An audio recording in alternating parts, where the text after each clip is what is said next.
Nous avons vu que nous avons un merveilleux système d'alarme basé sur la production d'énergie afin de nous aider à faire face, soit en combattant ou en fuyant, à ce que notre cerveau perçoit comme une menace.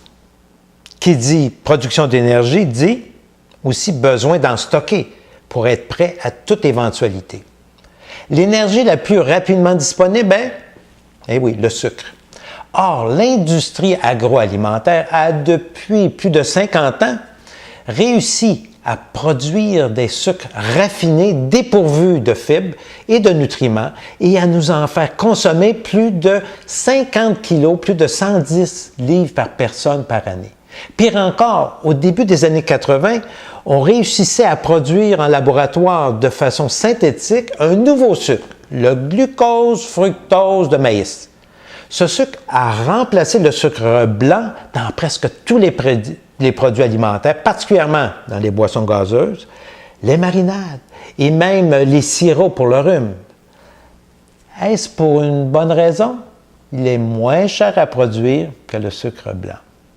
Pour plusieurs chercheurs, dont le professeur Lustig de Californie, il est clair que ce sucre n'offre pas seulement des calories vides, mais que le fructose est définitivement toxique pour le foie lorsqu'il est pris en grande quantité et sur une base prolongée.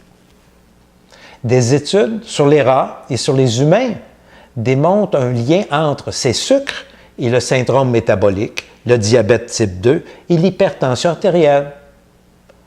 Mon expérience et nos recherches vont dans le même sens, à savoir que le sucre, sous toutes ses formes, consommé en trop grande quantité et d'une façon chronique, prolongée, associé à un stress chronique, est probablement le plus grand responsable de l'obésité, du syndrome métabolique, du diabète type 2, de multiples maladies débilitantes et même le cancer.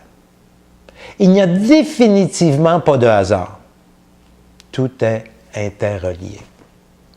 Mes recherches depuis 30 ans sur les causes physiologiques responsables du problème d'obésité m'ont amené à identifier l'hypoglycémie réactionnelle comme étant le facteur le plus fréquent touchant près de 80% de nos patients.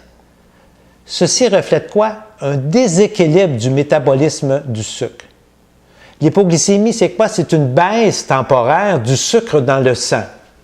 Elle peut être provoquée par un déséquilibre alimentaire, soit trop de sucre, pas assez de protéines, ou des protéines prises à des intervalles dépassant plus de 3 ou 4 heures. C'est l'hypoglycémie réactionnelle.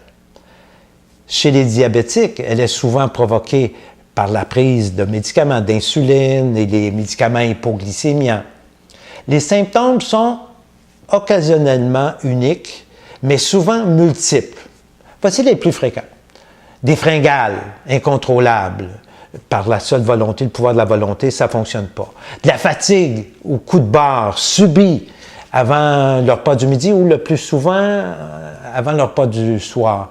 Des céphalées, des maux de tête, des nausées même, des tremblements internes, de la transpiration, des sueurs froides, des difficultés de concentration, des changements subis de la personnalité, de l'angoisse ou de la déprime, subite et finalement de l'irritabilité, de la faible tolérance à la frustration ou de l'agressivité qui sont presque toujours présents et confirment souvent l'hypoglycémie réactionnelle. L'heure d'apparition dans la journée est souvent la même, soit avant le repas du midi, le plus souvent en fin d'après-midi, ou avant le repas du soir. Plus rarement en fin de soirée. L'écart entre deux repas est habituellement plus grand que 4 heures. Le soulagement de ces symptômes survient après une consommation exagérée de nourriture et surtout, malheureusement, surtout d'aliments sucrés. Le stress chronique joue souvent un rôle important dans cette condition. Si vous vous reconnaissez, évitez le fructose-glucose de maïs. Diminuez votre consommation de sucre sous toutes ses formes. Prenez des protéines de haute valeur biologique dans un intervalle ne dépassant pas 3 ou 4 heures et surtout, toujours avant les symptômes. Réguler naturellement l'hypoglycémie réactionnelle veut dire quoi? 1. Certes, mieux manger et bien manger. 2. Faire de l'exercice pour éliminer l'énergie accumulée. Et 3. Éliminer les mammouths chroniques. À bientôt.